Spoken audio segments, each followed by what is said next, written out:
Hello बच्चों, sky learning में आपका फिर से स्वागत है। तो बच्चों, आज हम पढ़ेंगे डायमेंशनल फॉर्मूला का नेक्स्ट लेक्चर। तो ये जो लेक्चर है बच्चों, ये टोटली नीट बेस्ड है। जो बच्चे नीट के लिए तैयारी कर रहे हैं उनके लिए पीवाईक्यूज का ये लेक्चर है। ठीक है बच्चों, तो आज का जो हमारा क्वेश्चन है, क्वेश्चन नंबर 18, जो कि नीट के लिए होगा। तो क्या कहता है बच्चों क्वेश्चन, 2024 के अंदर आया था। ये क्वेश्चन कहता है कि एक फोर्स है जिसको डिफाइन किया जाता है alpha T square plus beta T से, acts on a particle at a given time t, the factor which is dimensionless if alpha and beta are constant। आपको इस इक्वेशन के अकॉर्डिंग चारों ऑप्शन में से कोई एक ऑप्शन आपका डायमेंशनलेस होगा। समझ में आ गया? वो कौन सा होगा उसको आपको पता लगाना है। पता लगाने के लिए हम क्या करेंगे, इसके अंदर अल्फा एंड बीटा की वैल्यूज फाइंड आउट करेंगे। ठीक है, टी टाइम है, एफ फोर्स है, अल्फा और बीटा के डायमेंशन निकाल लो और according to the options put करके देख लो कौन सा फैक्टर आपका डायमेंशनलेस आता है। जैसे मान लो अल्फा की वैल्यू है, मान लो अल्फा का डायमेंशन एम आ गया, बीटा का डायमेंशन मान लो टी आ गया, तो M into T divide by T, क्या ये डायमेंशनलेस होगा? आंसर है नहीं होगा। ऐसे हम चेक करेंगे। तो पहला काम क्या है, डायमेंशन निकालना। क्लियर है? तो सबसे पहले हम क्या करेंगे, इसके अंदर डायमेंशन निकालेंगे अल्फा और beta. Answer number 18, question for the NEET. तो F is equals to alpha T square plus beta into T. अब बच्चों, फोर्स के सामने जो भी है वो फोर्स होगा ना, तो मतलब F की वैल्यू क्या है, अल्फा टी स्क्वायर होगी। क्लियर है? और F की ही वैल्यू क्या है, बीटा इंटू टी होगी। क्यों? क्योंकि फोर्स के सामने फोर्स है, इन दोनों के डायमेंशन और इन दोनों के डायमेंशन मिलके आपको फोर्स ही तो देंगे ना, क्योंकि सिमिलर क्वांटिटीज ऐड हो सकती हैं। जैसे फोर्स फोर्स में ऐड होगा, मास मास में ऐड होगा। क्लियर है? ओके, तो अल्फा की वैल्यू क्या आ गई, force by T square. T time को रिप्रेजेंट करता है। ठीक है, फोर्स के डायमेंशन, फोर्स का फॉर्मूला होता है मास इनटू एक्सेलरेशन। जिन बच्चों को फॉर्मूला याद ना हो वो देख लो। ठीक है, तो मास के डायमेंशन क्या होते हैं, एम, एक्सेलरेशन के एल टी अपॉन में स्क्वायर हो जाएगा ना, क्योंकि मीटर पर सेकंड स्क्वायर होता है, और अपॉन में टी स्क्वायर ऑलरेडी है, 1 बाई लिख लो, टी स्क्वायर है। अब इसको क्या लिखो, क्या आएगा, m1 L1 टी माइनस 2, एक ऊपर गया, फिर एक टी ऑलरेडी था, तो 2 और 2 कितना हो गया, 4। समझ में आ गया? 2 प्लस 2 4, ऊपर जाएंगे -4। ओके, चलो अल्फा तो मिल गया बच्चों, ये अल्फा है। अब बीटा भी पकड़ लो इसको। बीटा क्या है, beta is equals to m1 L1 T minus 2 divide by time हो गया, डिवाइड बाय टाइम। तो टाइम के डायमेंशन क्या हो गए, टी हो गए ना। देखो मैंने क्या किया, beta is equals to force by time. Force के डायमेंशन ये रहे, टाइम के डायमेंशन टी लिख दिए। थोड़ा साफ लिख दो इसको, T is equals to m1 L1 T minus 3। लो बच्चों, ये बीटा के डायमेंशन भी आ गए, अल्फा बीटा। अब इसको इसके अकॉर्डिंग मल्टीप्लाई डिवाइड जो ये बोलता है वो कर दो। चेक करते हैं इसको। ठीक है, तो सबसे पहला ऑप्शन है ए। अब ए है बीटा इंटू टाइम। बीटा क्या है बच्चों, m1 L1 T minus 3, time की वैल्यू टी लिख दी, अल्फा की वैल्यू क्या है, m1, ठीक है, L1 टी माइनस 4। अब यहां पे टी की पावर 1 है ना, 1 इंटू -3 -2 हो जाएगा, तो लिखो m1 L1 टी माइनस 3 और माइनस प्लस 1 हो गया -2, m1 L1 T minus 4, ml बचेगा क्या, t की पावर -2 और ये ऊपर आएगा +4, बचा आंसर t की पावर 2। तो आंसर है पहला ऑप्शन हमारे जो डिजायर्ड रिजल्ट है उससे मैच नहीं करता। अगला सवाल, मतलब पहला ऑप्शन हमारा क्या है, नहीं है। दूसरा ऑप्शन चेक करते हैं। सेकंड ऑप्शन है B option, alpha into T, मतलब m1 L1 t minus 4 into T, beta m1 L1 t minus 3। तो क्या बना बच्चों, m1 L1 t minus 3, t minus 3 divide by, क्योंकि 1 है और बच्चा नीचे m1 L1 t माइनस 3, तो सेम है, कट गया, तो बी ऑप्शन जो है आपका वो डायमेंशनलेस है। ठीक है, बी ऑप्शन डायमेंशनलेस है। समझ में आ गया? सी भी चेक कर लो, अब लगे हाथ सारे ही चेक कर लेते हैं। ठीक है, बी ऑप्शन हमारा आ गया बच्चों। एक बार अगला ऑप्शन देखो, C option, alpha beta. Alpha क्या है, m1 L1 t minus 4, beta m1 L1 t minus 3 into T, m square L square नहीं है, ये भी नहीं है। Same alpha into beta by T, तो अल्फा इंटू बीटा करोगे अपॉन टी, ऊपर जाएगा तो बढ़ेगा, तो ये भी नहीं होगा। तो हमारा आंसर क्या है बच्चों, ऑप्शन नंबर बी। समझ में आ गया कैसे करना है? ठीक है, अगला क्वेश्चन, क्वेश्चन नंबर 19 क्या कहता है, पढ़ो इसको। 2021 में आया था बच्चों ये क्वेश्चन, नीट 2021। क्या कहता है ये क्वेश्चन, क्वेश्चन नंबर 19 का सॉल्यूशन, फोर्स एक्सेलरेशन टाइम।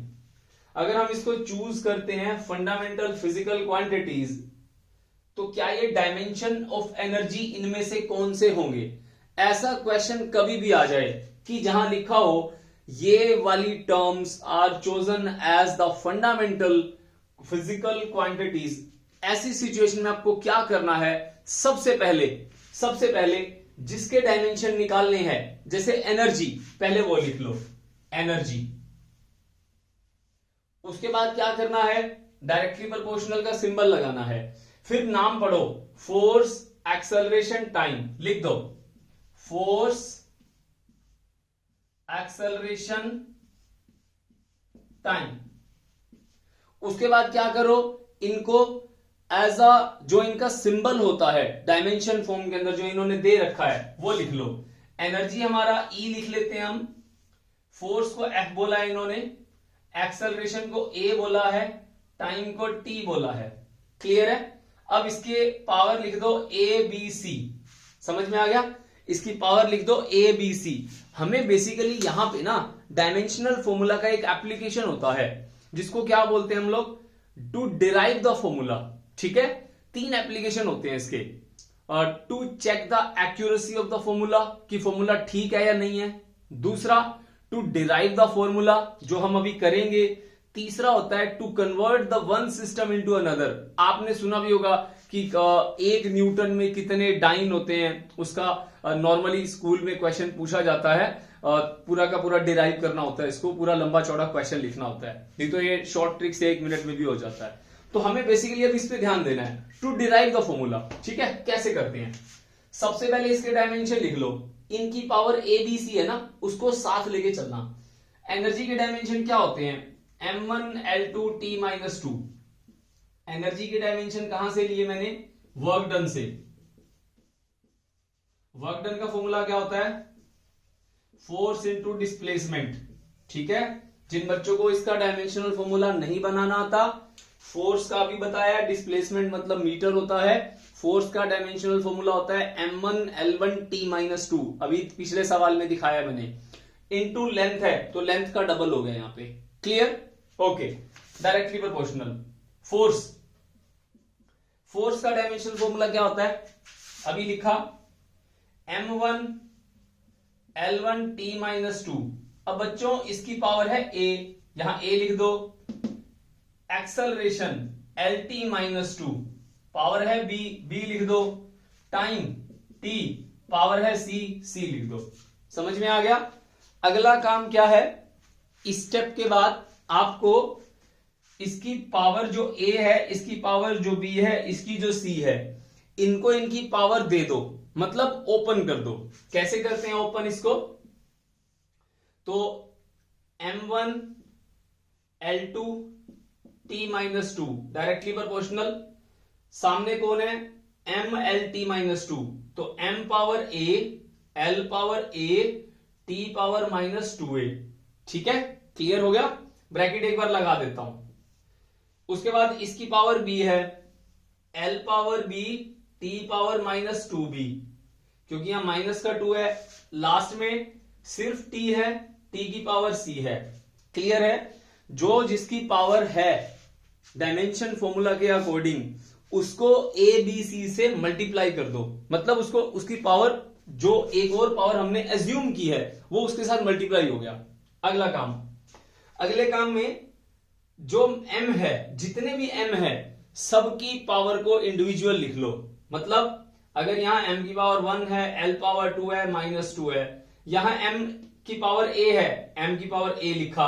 अब कहीं और m दिख रहा है आपको इसमें? नहीं है, छोड़ दो। ठीक है, तो ये हो गया। अब उसके बाद l लिखो, l की पावर a है, l की पावर b है, प्लस क्यों किया?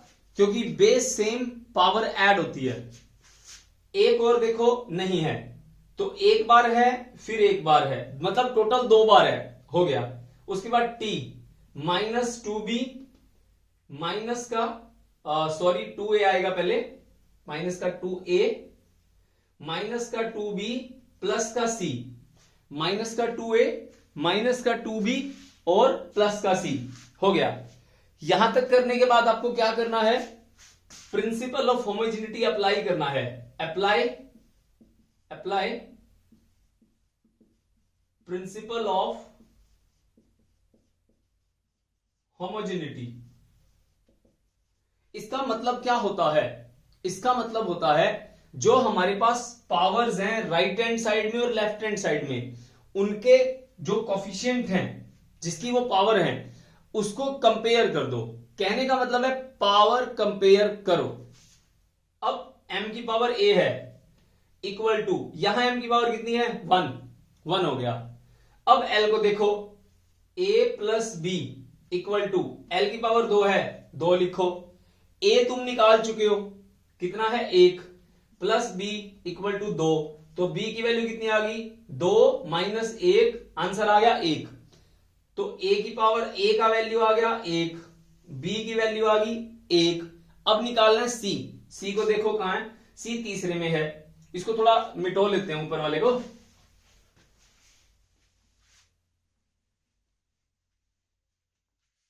तो तीसरी इक्वेशन है t माइनस का 2a माइनस का 2b प्लस का c इक्वल टू, यहां t की पावर कितनी है बच्चों? देखो इधर -2। ठीक है, तो माइनस का 2 इंटू 1 माइनस का 2 इंटू 1 प्लस का c माइनस का 2, तो माइनस का 2 माइनस का 2 प्लस का c माइनस का 2। एक सेकेंड, हाँ सही है, माइनस का 2। अब माइनस का 2 कितना हो गया? माइनस का 4, तो माइनस का 4 प्लस का c माइनस का 2, 4 इधर आ गया, तो c इक्वल टू माइनस का 2 प्लस का 4, c इक्वल टू प्लस का 2। अब आपके पास a b c की वैल्यू आ गई। ठीक है, भर दो, यहां भर देते हैं, इसमें इसको यहां लिख लेते हैं। Energy is directly proportional to force power 1, acceleration power 1, time की पावर 2। यही आए आपके एबीसी। अब इसको ऑप्शन से मैच करो। ठीक है, पहले में एक हमें 2 वाला देखना है, 2 वाला एक ही ऑप्शन है, FAT पावर 2, सी ऑप्शन। समझ में आ गया कैसे करना है? कोई भी क्वेश्चन आ जाए आपका, कैसा भी क्वेश्चन आ जाए, बस डायमेंशन में थोड़ा सा ध्यान रखना है, यहां गलती होती है। ठीक है, तो जितने क्वेश्चंस की प्रैक्टिस करोगे आपकी गलती के चांसेस उतने रिड्यूस हो जाएंगे। ठीक है, प्रैक्टिस जितनी हो सके उतनी करो। अब एक बार मैं इसको एक बार क्विक रिव्यू दे देता हूं मैंने क्या किया। सबसे पहले जिसके डायमेंशन निकालने हैं उसके डायरेक्टली प्रोपोर्शनल में ऊपर जो भी आपको बोला हो उसको लिख दो। ठीक है, दूसरा काम, पावर लिख दो ABC। क्लियर है? ABC आपका टारगेट है, पता करना है कि A कितना, B कितना, C कितना, हो गया। उसके बाद सबके डायमेंशन लिखो अकॉर्डिंग टू योर नॉलेज। आप देखो हमारा जो पेपर होता है नीट का, ये हमारा 12th के बाद होगा। ठीक है, तब तक आप 2 साल में सारे फॉर्मूलाज जितने भी आपके मतलब गो थ्रू तो हो जाओगे ना, प्रैक्टिस उसको याद रखना ताकि आपको डायमेंशन में कभी गलती ना हो और ना ही आप भूलो। उसके बाद dimension dimension dimension dimension, apply the principle of homogeneity, compare the powers, get the result. समझ में आ गया? अब चलते हैं अगले सवाल के ऊपर। तो नेक्स्ट क्वेश्चन है बच्चों हमारा क्वेश्चन नंबर 20। क्या कहता है? The physical quantity that has the same dimensional formula as pressure. इनमें से कौन सी ऐसी फिजिकल क्वांटिटी है जिसका फॉर्मूला प्रेशर से मैच करता है? विस्कोसिटी का, फोर्स का, मोमेंटम का, या फिर यंग्स मॉडुलस का। ठीक है, तो आपको एक एक करके सारे चेक करने पड़ेंगे अगर आपको डायमेंशन याद नहीं है। ठीक है, तो चेक करते हैं बच्चों। सबसे पहले हमारे पास क्या है इसके अंदर? विस्कोसिटी। कोफिशिएंट ऑफ विस्कोसिटी को ईटा बोलते हैं, इसका नाम होता है ईटा।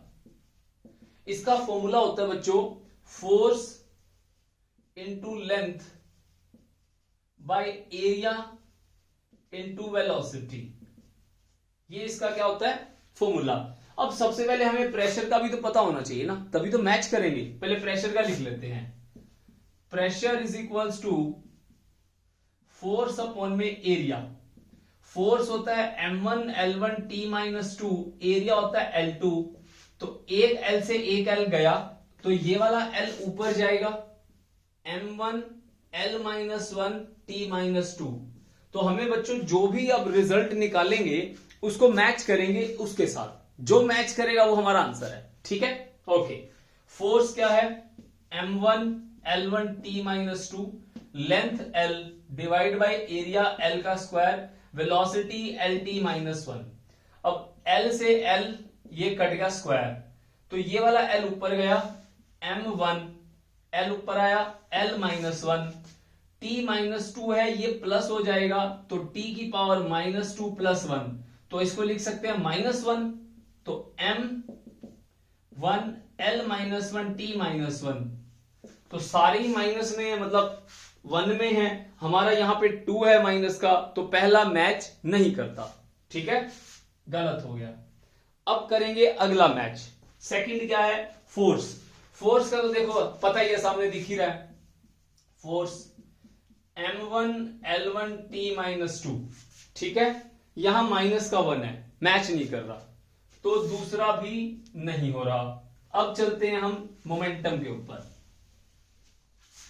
मोमेंटम क्या होता है? P, mass into velocity.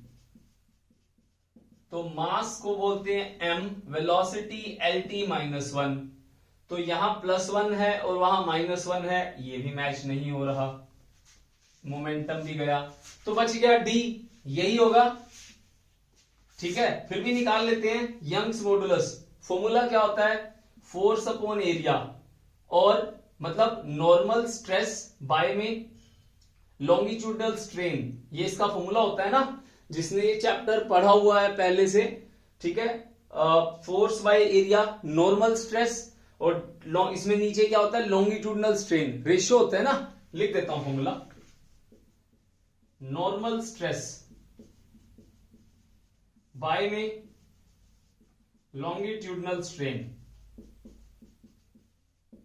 Strain के तो यूनिट होते ही नहीं है, तो लेंथ से लेंथ, मतलब इसकी लेंथ है, ये लेंथ है, ये तो कैंसिल ही हो गया, because strain has no unit. Force upon area, तो प्रेशर भी तो फोर्स अपॉन एरिया ही होता है ना, तो दोनों के डायमेंशन मैच करेंगे।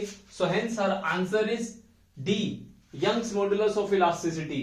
2022 का क्वेश्चन है बच्चों ये। ठीक है, अगला क्वेश्चन पढ़िए, क्या कहता है अगला सवाल?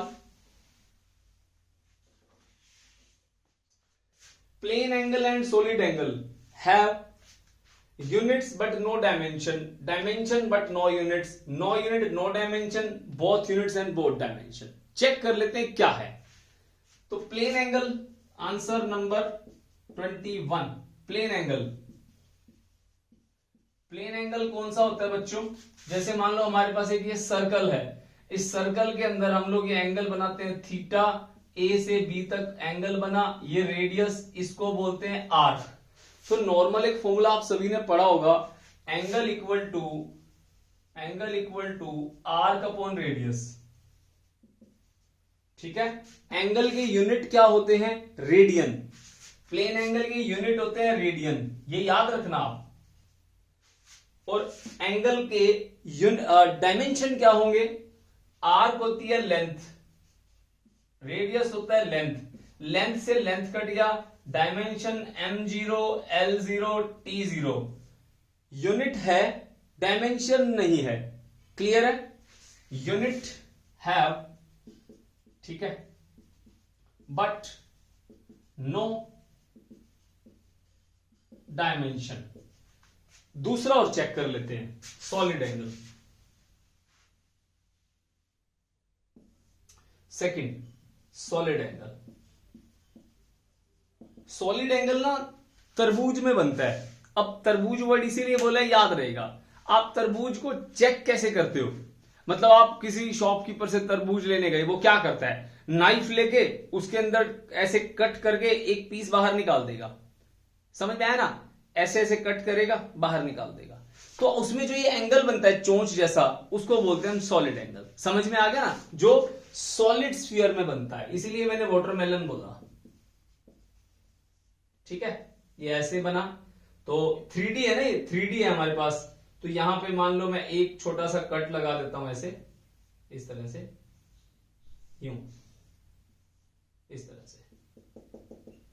तो ये एंगल जो बनता है, ये हमारा होता है सॉलिड एंगल। स्टेरेडियन यूनिट होते हैं, स्टेरेडियन यूनिट्स क्या होते हैं इसके, स्टेरेडियन।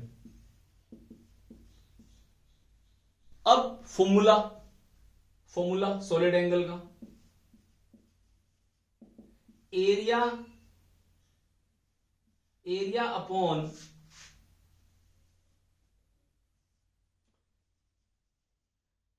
इसको ऐसे रिप्रेजेंट करते हैं जैसे रेजिस्टेंस का ओम होता है ना, वही इसका रिप्रेजेंटेशन है। एरिया अपॉन में स्क्वायर्ड रेडियस, स्क्वायर्ड रेडियस, ये इसका फॉर्मूला होता है। एरिया की यूनिट क्या होते हैं, मीटर स्क्वायर, मीटर स्क्वायर। और स्क्वायर्ड रेडियस, रेडियस का यूनिट होता है length, metre, metre square. Unit है डायमेंशन, मतलब L square by L square करना था मुझे, एक ही बात है, मीटर स्क्वायर कैंसिल हो गया, तो लेंथ का स्क्वायर लेंथ के स्क्वायर से कैंसिल होगा। नो डायमेंशंस, यूनिट है डायमेंशन नहीं है, क्लियर है। 2022 का क्वेश्चन था बच्चों, ये 20 और 21, ये दो क्वेश्चन 2022 के अंदर आए हुए हैं। बहुत आसान क्वेश्चन है, टोटली एनसीईआरटी बेस्ड क्वेश्चन थे ये, ठीक है। तो बच्चों नेक्स्ट वीडियो में मिलेंगे अगले क्वेश्चंस के साथ। नीट का अगला वीडियो भी मैं नीट का ही डालूंगा, उसके अंदर मैं नीट के कुछ और क्वेश्चंस डालूंगा, ठीक है बच्चों। तब तक के लिए बाय बाय, टेक केयर।